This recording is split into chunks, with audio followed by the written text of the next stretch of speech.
हमनी कहले कई दिन हो गए। बाबूजी हमनी के यहाँ काहे खातिर बुलावलन? का प्लान बा? प्लानिंग हम बताओ तनी बेटा। अब तोहनी के पढ़ाई लिखाई बंद, बुढ़ा गई नी भाई, हमार साथ दो लोग नी। एगो बहुत खुशी के बात बा बेटा, तुहार भाई के चुनाव में खड़ा करे खातिर हमार पार्टी एकरा के टिकट देवे खातिर तैयार हो। आज जे दिन हमार बेटा चुनाव जीत गए, वो दिन एकरा के मंत्री बने से केहू नहीं के रोक सकत। ओकर चिंता रहूंगा मत करी बाबूजी, चुनाव तो बंटी भैया ही जीती हैं। अगर ए शहर में कोई भी आदमी बंटी भैया के वोट ना देलस तो हम ओकरा के गोली मारते। अरे कौन 76 में कर जन्म भइल बा भाई, हमेशा गोली बारूद अलासे के बात करत रहेला। कूल डाउन बेटा, कूल डाउन। चुनाव ठंडा दिमाग से जीतल जाला, गर्मी से ना। एक बार तो अपन भाई के चुनाव जीत जाए तो ओकरा मंत्री बन जाए, ओकरा बाद तोरा जे करे के बा शहर में तू करत रहिया। ए बचवा, हुकुम सरकार हुकुम।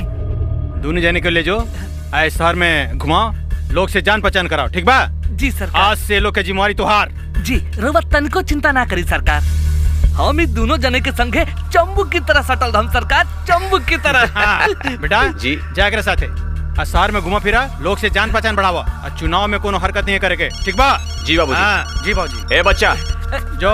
जी सरकार। हाँ सत्यनारायण भाई, अरे भाई हमार बेटा चुनाव में खड़ा होता हो, तोरा मदद करे के पड़ी। हम 1-2 दिन में आओ तोरा घरे, ठीक बा?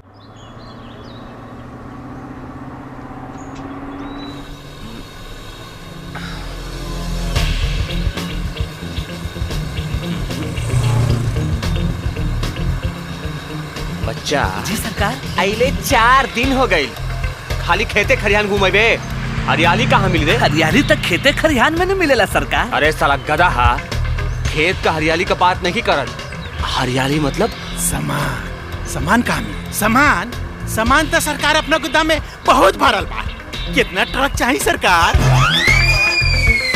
ई साला पक्का गधा बा। सामान के मतलब लड़की। लड़की? हाँ तो चली ना सरकार, अपने के इतना अच्छा ऐसा सामान दिखाई कि पगला आ जाए। मेरे सपनों की रानी कब आएगी तू? गायब पीछे कर।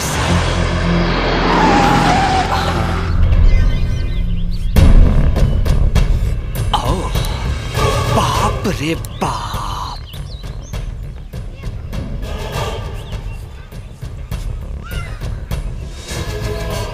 से कबूतर,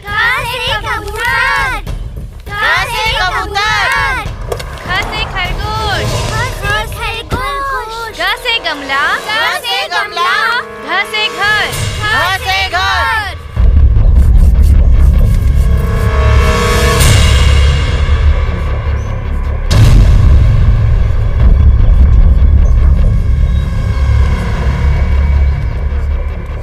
छ से छाता, छ से छाता।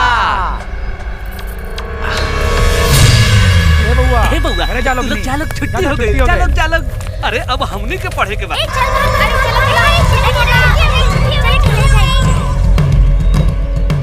के बड़ा तू लोग, और ये का बदतमीजी है? ई कौनो बदतमीजी ना है गंगा देवी।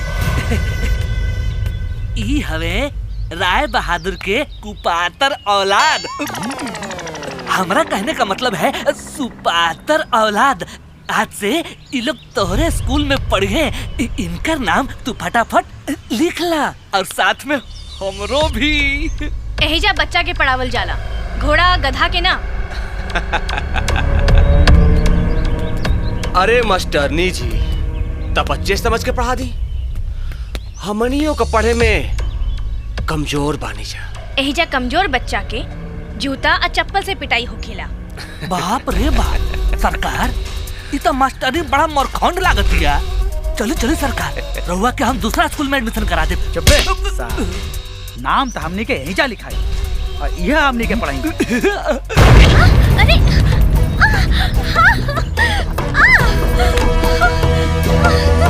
छोड़ो हमके। छोड़ो बाबूजी। अरे बाबूजी का बोला बाबूजी बचावे थोड़े ही हन। यही से कहत रही नु कि ई लोग इनके पढ़ावा। ई लोग जब पढ़ावता तो पढ़ लो लभेरिया के पाठ। मैडम कहवा जात पढ़ो? हिंदी का मैडम के अंग्रेजी बोले में बड़ा मजा आई।